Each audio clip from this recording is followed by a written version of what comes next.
Assalamualaikum warahmatullahi wabarakatuh. Jumpa lagi di YouTube Rohman Channel. Mohon di like, subscribe, dan share. Terima kasih.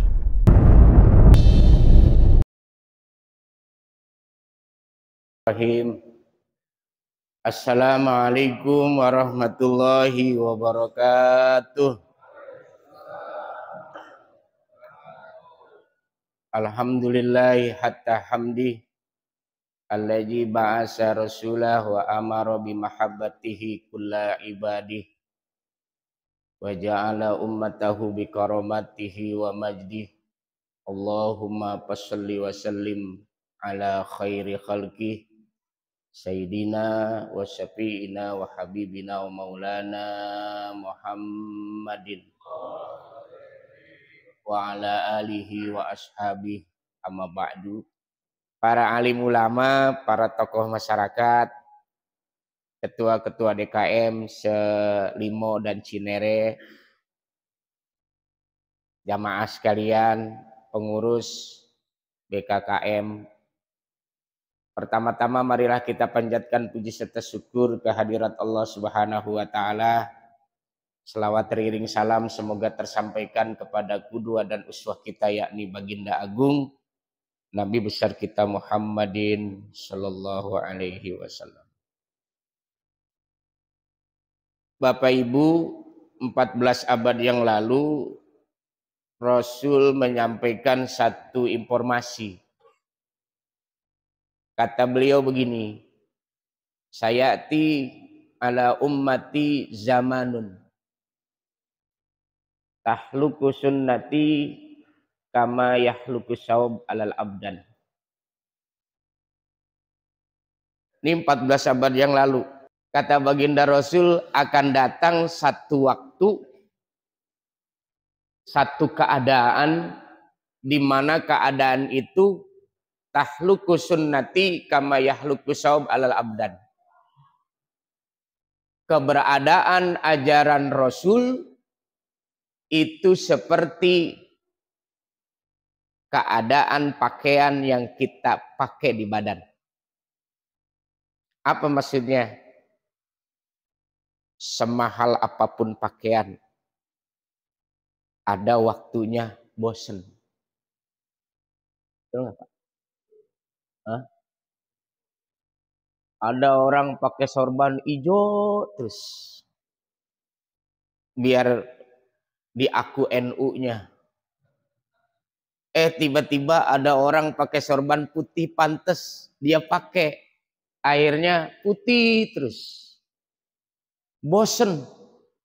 Nah, kayak subuh gabungan juga, ya Allah. Itu kayak narik bambu dari ujung, Pak.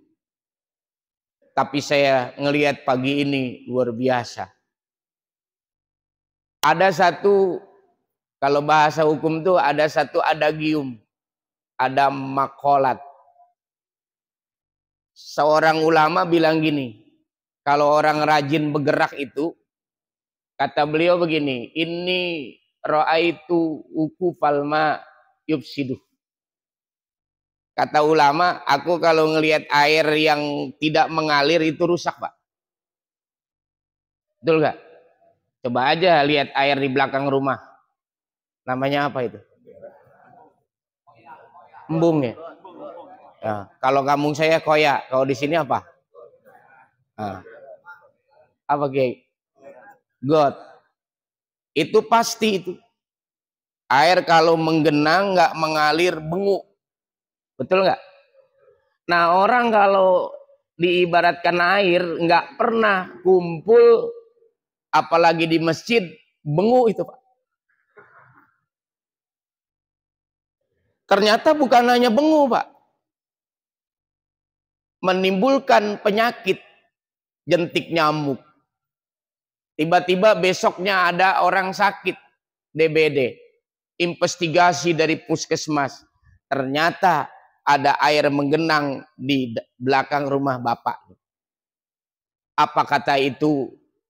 Instruksi dari pemerintah kelurahan. Urung. Betul nggak? Jadi kalau ada masyarakat diajak subuh nggak mau, diajak jamaah nggak mau, kondangan juga kagak. Apain?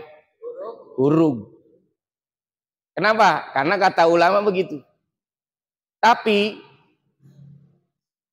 wa ilam yasil yatim. Kalau airnya ngalir, insya Allah tuh air bersih. Lihat wajah bapak-bapak, wajah surga semua. Andai kata bapak nggak masuk surga juga pasti dicariin nama kiai di surga. Jadi air tuh kalau ngalir, insya Allah toba. Kalau air ngalir tuh pasti bersih. Mohon maaf Pak, ya RT ada RT? Nggak ada RT. Oh RW, ya RW nggak ada di surga. Kita nanti Pak di akhirat somasi. Ya Rob, saya nggak mau masuk surga. Kenapa? RW nggak ada. Kenapa kamu cariin RW? Karena satu-satunya RW di Krukut yang sering jadi MC RW saya. Amin ya Robbal. Kenapa? Sering kumpul. Apalagi kumpul sama orang-orang soleh. Sama guru-guru kita. Kalau potensinya luar biasa, orang solehnya juga banyak. Kalau orang solehnya banyak, tinggal kita tahu. Tinggal kita harus tahu di mana adanya orang soleh. Orang soleh biasanya adanya di masjid. Apa kata Imam Syafi'i? Ana uhibbus sholihin walastu minhum la'ali an anala bihim syafa'ah yaumal qiyamah. Nah ini yang penting Pak. Makanya kalau duduk sama orang soleh berat. Betul nggak? Kata Imam Syafi'i, aku bukan orang soleh. Tapi aku cinta sama orang soleh. Harapannya apa? Nanti di sono Pak, kita dikasih pertolongan. Karena mohon maaf, lihat banyak keterangan bahkan dalam tafsir Quran. Syafaat itu ternyata bukan hanya Rasul yang bagi-bagi. Tapi Rasul izinkan buat orang-orang soleh kayak guru-guru kita diberikan jatah untuk membagi pertolongan. Dan mohon maaf pertolongan tidak diberikan kepada RW. Karena kadang-kadang kalau dikasih RW cuman dikasih kelompoknya doang. Ya. Tapi kalau guru kita nanti, ya Kiai Muhtar dikasih tuh. Nih Kiai Muhtar, silakan kau berikan syafaat itu kepada siapa. Karena beliau pengurus BKKM yang rajin subuh gabungan. Pasti dikasih. Termasuk RW tadi yang gak dapat jatah syafaat dikasih. Tuh lu makanya jangan nguret-nguret Amin ya Rabbal. Tuh jamaah sekalian. Ya. Nah melanjut ke hadis tadi. Kenapa di akhir zaman atau satu kondisi kata Rasul. Ada satu kondisi di mana ajaran agama seperti pakaian yang kita pakai. Penyakitnya 3. Qulubuhum kalmilhi filma. Umatku di akhir zaman kayak uyah. Tahu uyah? Garam ditaruh di air. Garam kalau ditaruh di air Pak nggak usah diaduk. Pasti gampang lah. Di akhir zaman Pak, umat Nabi gampang banget hatinya terpengaruh. Banyak doktrin-doktrin yang makin hari makin hilang apa yang sudah biasa kita lakukan. Ini baru Pak kasus di kampung saya. Saya kemarin ditelepon. Pak Ustadz, tolong dong ke rumah. Kenapa? Nasihatin anak saya. Ibunya meninggal Pak, udah 3 hari belum ditahlilin. Itu tetangga udah pada datang. Kok ini sepi baik, pintu ditutup. Orang sini masih ada yang kayak gitu, udah kagak tahlil. Masih. Orang tua meninggal ditahlilin nggak? Tahlilin. Hah? Ya kalau di sini kagak ada tahlil, pantas aja Ustadz Gopur jobnya makin kurang. Ya. Selamatan masih ada, selamatan. Rumah, selamatan ada. Beli rumah baru, selamatan. Rehab rumah, selamatan. Nyunatin, selamatan. Cuman mohon maaf, di kampung saya sekarang rada jorok. Siapa baik selamatan yang mimpin, siapa baik yang ada. Romannya ogah banget ngundang ustad. Sono, tahu sini mah. Sama ya? Iya, itu amplop tahlilan romannya saya apa kebayang gitu, kangen dapat amplop selamatan. Udah ora ada. Ntar nih abis Rajab bulan apa? Ada nggak orang sini masih ngeroahin? Ada. Serius ini? Lah katanya roahan sekarang mah bareng-bareng di masjid mau ambeng senampan. Ya kurang tuh job Ustadz senisin. Ya makanya lihat orang kesini makin kesini. Ya berkahnya makin hilang. Kenapa? Karena kata Abu Bakar Siddiq, beliau mengatakan hancurnya umat di akhir zaman sudah mulai menghilangkan hal-hal yang baik yang dilakukan para pendahulunya. Otaknya doang cerdas. Ya. Cuman nyambung berkahnya rada PA. Masih kayak gitu, Pak. Alhamdulillah. Ini kasus, Pak, ya Allah luar biasa. Ape emaknya tahu anaknya nggak mau nahlilin ibunya. Pas lagi beberes, Pak, itu di dalam Quran ada uang 3 juta di situ ditulis. Nah, emak tahu emak nggak bakalan ditahlilin. Kalau memang emak kalau memang kamu tidak mau ketempatan untuk orang tahlil, ini uang kasih Ustadz Goni aja biar tahlil di pesantren. Kata saya alhamdulillah sering-sering begitu. Ya kan? Artinya apa? Ini kasus, Pak, luar biasa.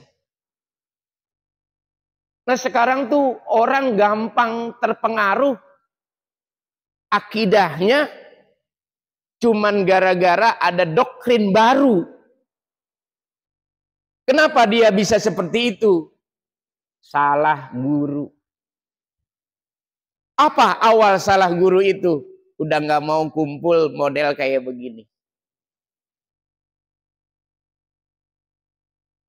Penyakit yang kedua sekarang muncul apa? Orang rame-rame bangga ngumumin saldo masjid. Girian dapat jadwal untuk ngaji keliling. Bilang apa? Mohon maaf mendadak. Ini juga Haji Roni telepon saya, Kiai, mohon maaf ya ini mendadak, nanti konfirmasi lagi jadi apa kagak. Sohib model kayak begini. Ngundang pakai ada konfirmasi selanjutnya. Ya, ya mau jadi kayak kagak jadi kayak sebuah gabungan ya teman mau datang ya kan. Allahu Akbar. Oh antum yang nyuruh. Ustadz Nisin yang nyuruh. Tuh jamaah sekalian. Padahal apa? Kata baginda Rasul, lihat dalam kitab Nasoihul Ibad. Al-husunu lil mu'minin minas syaitan salas. Benteng dari godaan setan supaya hati kita tidak lemah mengikuti ajaran Rasul. Salah satunya al-masjidu husnun. Masjid itu benteng. Saking bentengnya ini masjid, apa kata kitab Targhib wa Tarhib, di sana mengatakan kata baginda Rasul, salasun dominun Allah in asa ruziko wa kufiya wa in mata dakhalal jannah. Ada 3 kelompok yang selalu dijamin oleh Allah. Kalau dia hidup, ruziko dikasih rezeki, wa kufiya. 2 nih Pak jaminannya. Kalau hidup dikasih rezeki, rezekinya dicukupi. Wa in mata dakhalal jannah. Kalau dia meninggal masuk surga. Salah satunya man kharaja ilal masjid. Orang keluar dari rumah ke masjid, Pak. Keluar doang datang ke masjid. Di masjidnya molor. Masuk dalam kategori jaminan hadis Rasul. Amin ya Rabbal. Kan ada yang datang ke masjid ngedon tidur. No, ngempet di tembok. Nungguin selesai acara, madang ya kan. Tapi itu Pak, hadisnya termasuk Pak.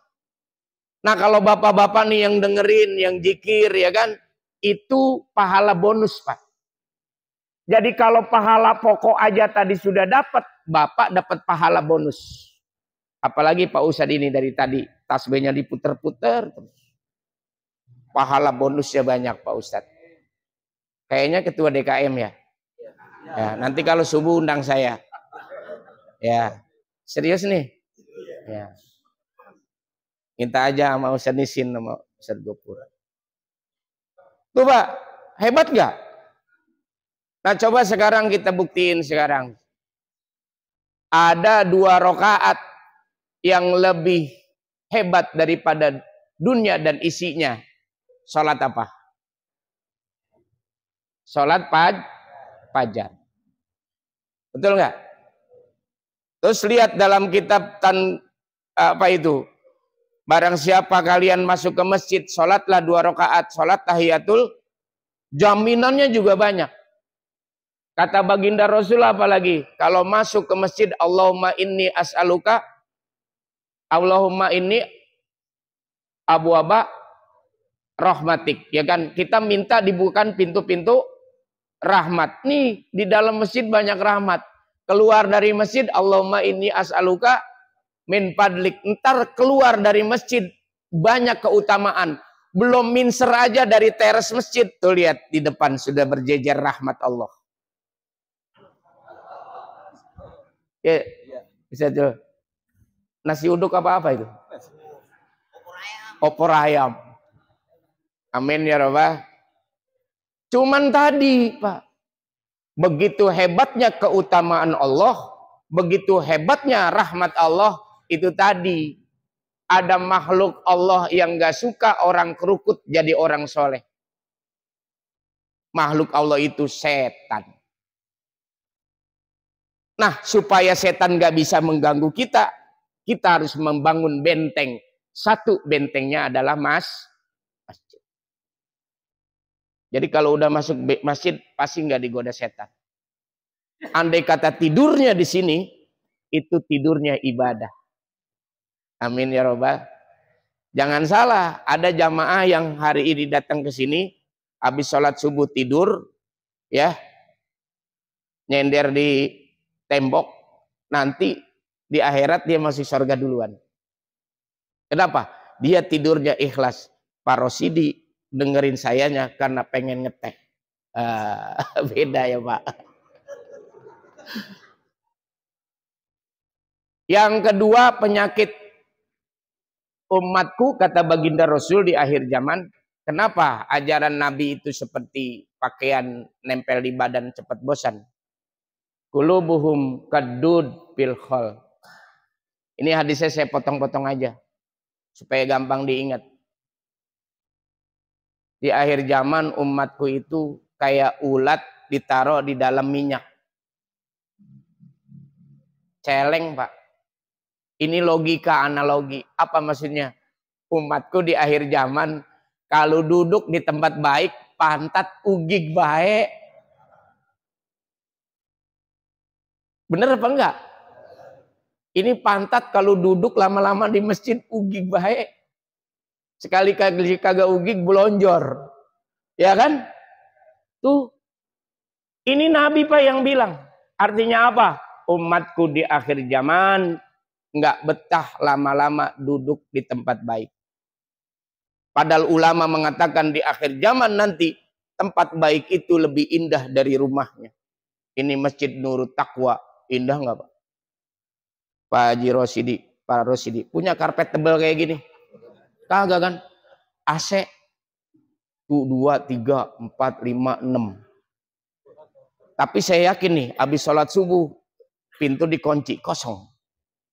Coba saya tanya, yang gratis AC di mana? Air, karpet yang tebal adanya, ngapa kagak betah? Hah? Ini masalah, Pak. Ternyata apa yang disampaikan oleh baginda Rasul sekarang sudah nampak. Umatku di akhir zaman kayak ulat ditaruh di dalam minyak. Celeng. Maksudnya apa? Nggak betah lama-lama di tempat. Nah, yang terakhir ini tugas para gegeden nih. An-nasu 'aladdin kal jamri 'alal yaden. In wado'a tufiya wa in amsaka akhroko. Di akhir zaman itu orang ngurus agama itu kayak megang bara api. Bener nggak? Itu Haji Roni, ketua DKM Masjid Nurut Taqwa. Ini masjid kalau kagak diurusin, DKM-nya siapa sih? Tuh, ada keran patah nggak diurusin, kata dia apa? Ini DKM gila kali ya.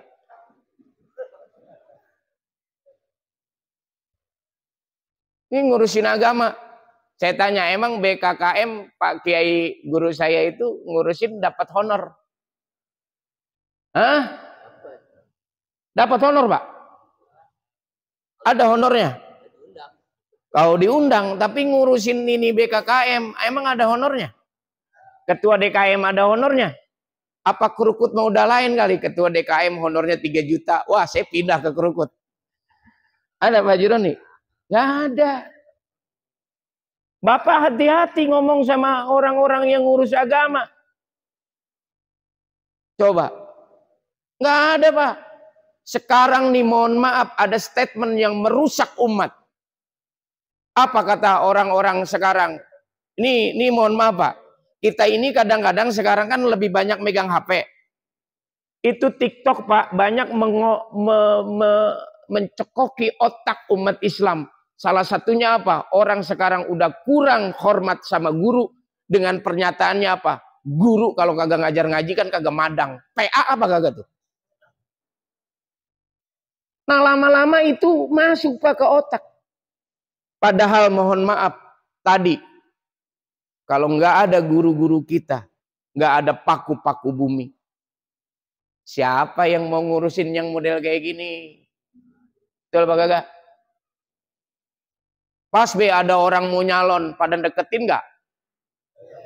Iya, maka saya bilang, jamaah yang punya jamaah banyak, para kiai yang punya kekuatan, jangan menjadi korban politik, seharusnya menjadi pelaku penentu politik. Kan keren. Betul nggak? Nih, kalau perlu wali kota baru, setiap masjid harus ada bantuan hibah tiap bulan. Gitu. Baru ada manfaatnya. Kalau enggak, nih masjid kalau bukan patungan boleh kita kagak bagus begini. Betul Pak Kagak? Tuh. Nah, bapak-bapak nih sudah mulai berpikirannya itu jangan mengikuti apa yang sekarang terjadi. Apa pikiran kita? Bahwa guru-guru kita yang selama ini nongkrongin kita, itulah yang bisa menyelamatkan kita dunia akhirat. Jangan terganggu itu redaksi kita. Nauzubillah men. Nah coba, ini diurusin terus. Pakai Muhtar Syari tadi ngomong, ayo ajak, emang agak puyeng pala. Coba kalau sekarang beliau kagak datang sebulan aja. Apa kata bapak-bapak? Kalau orang Depok kan ngomongnya enak banget, kalunya.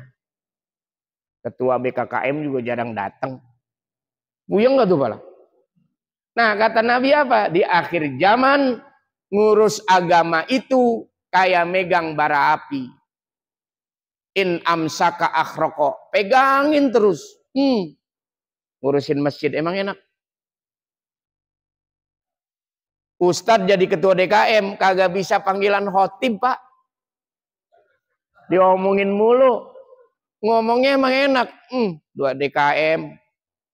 Ngemprah mulu. Ustadz dibilang ngemprah mulu, Pak. PA nggak itu jamaah?